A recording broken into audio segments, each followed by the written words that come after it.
Hi there, and welcome to another episode of The Great Debate. He's Andy Cohen. I'm Dave Vagnoni. Thanks for watching. Our question for today, are buying groups good for the promo products industry?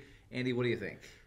Dave, I'm going to say no. I'm going to take the supplier viewpoint on this one a little bit. So from a supplier perspective, buying groups are going to affect them in negative ways.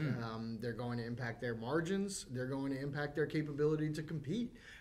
You know, when there are groups around that are essentially created as a means to lower prices, that's going to affect the supplier half of the market. Sure. So there is another half to the market, though, Andy. That there certainly is, and they've always competed well. However, this is going to reduce that side of the market, the distributor side, reduce their product choice. If you're saying that you can only go to these certain preferred suppliers in this buying groups program, then you've cut out a whole level of suppliers that have unique products that have things that maybe you can't get from other suppliers. Don't you so believe... you're reducing choice and increasing price. I don't think that's good for the market. Don't you believe in a free economy, Andy? Are you a communist now that, you know, we can't have capitalism in the promo products industry?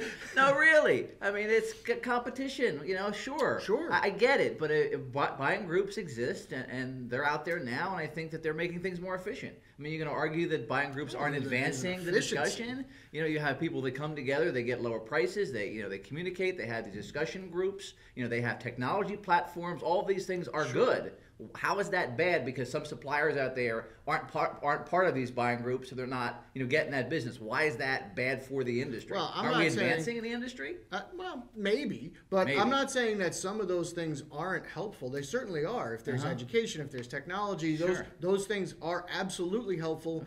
But you're asking what's good for the industry overall, and overall, I think if you're effectively reducing the prices that suppliers can charge because you're allowing prices to come down so much that becomes a problem for them, and also for distributors, it reduces their choice of product. That's not good. That's not good. This industry was built on unique products, right? And so if you're taking the choice away from suppliers that have those kind of unique products because they don't maybe qualify for a preferred groups program, then you're reducing options. Doesn't the average distributor really only use a select amount of the suppliers anyway? Not necessarily. No, come on. That's not true. If you're a distributor, you're really going from a certain pool of suppliers that you know perform well in those categories. You're not out there, you know, dealing with 200 suppliers. Come on. Maybe in a specific category, yes, but no.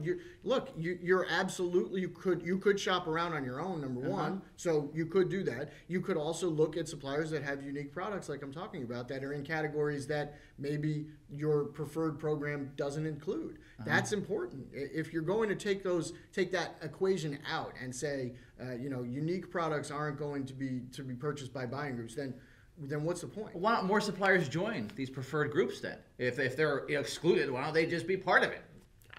They're obviously I know there's a vetting process. I get it, but still. Because they want just a few. So if you want just a few, then there's going to be some that are left out. It's like math. There's going to be some that are left out. So if you're saying we're going to have a preferred program, any preferred program reduces choice. That's not good for a market.